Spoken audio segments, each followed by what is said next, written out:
Ahoy there, Legion. Today we are going to be tackling the Orokin Void Tier 1 defense mission. You might also notice I'm sporting an Ogris. I've had this bad boy built and waiting to be claimed in the foundry for months. It costs a lot of time to build, along with some rare items and of all things a forma, so the choice to use it does not come lightly. Free-to-players out there know all too well how limited weapon and Warframe slots are. The costs to make this guy are quite high, so if it doesn't impress, it has to go. On the other hand, if it rocks, that's another weapon slot eaten that you can't use anymore. Luckily, I can say it doesn't matter how many slots you have, because this sucker is amazing. If you want to feel like a king for a day, equip even an unranked version and go to a low-level survival mission. Equip a snack or beverage of your choice in one hand and massacre everything in your path with your other. Repeat. I don't even have this thing max rank yet, and it's chewing up many targets in one hit.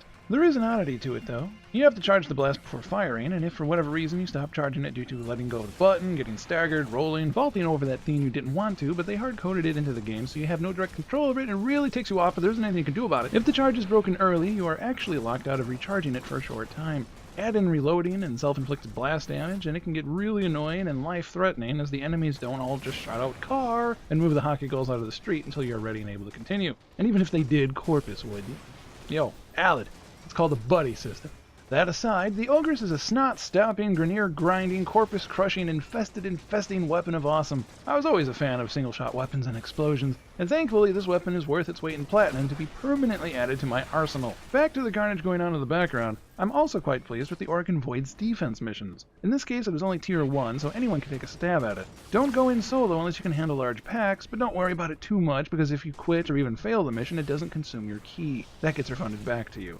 In general, themes that require keys in Warframe are best handled in groups, one to lower difficulty, but mainly because it takes only one key to open the zone for the entire party. For example, you just completed Wave 1,000,005 with your friends and got a Void Key. 4 Void Keys were actually given out, so 4 Void Keys can be used one at a time. Each time will allow everyone to join in, so you just quadrupled the amount of missions you got from one reward. Single players will lose out on that, but as said way back from the first Quick Start Guide, just keep playing. You'll continue hoarding your keys passively, but always try your clan or alliance if you'd like to fill up the roster. In closing, the Ogris rocks and Void defense missions are impressive. I'd much rather do Void defense than normal defense missions now due to their level design alone. But why don't you guys go out there and give it a try and tell me what you think of it? Thank you for watching, Legion. If you missed our earlier Quick Start guides, we have them displayed here for all your clicking glory. Part 1 was a primer to get you up and running without worry. Part 2 was a look to see how to set up mods and crafting in the foundry. Part 3 was where to find the starter Warframes you can craft. And Part 4 was how to kill each of those bosses for the Warframe parts to craft them in the first place. As always, if you have any questions or suggestions, feel free to leave a comment below. Catch you next time, Legion. Take care.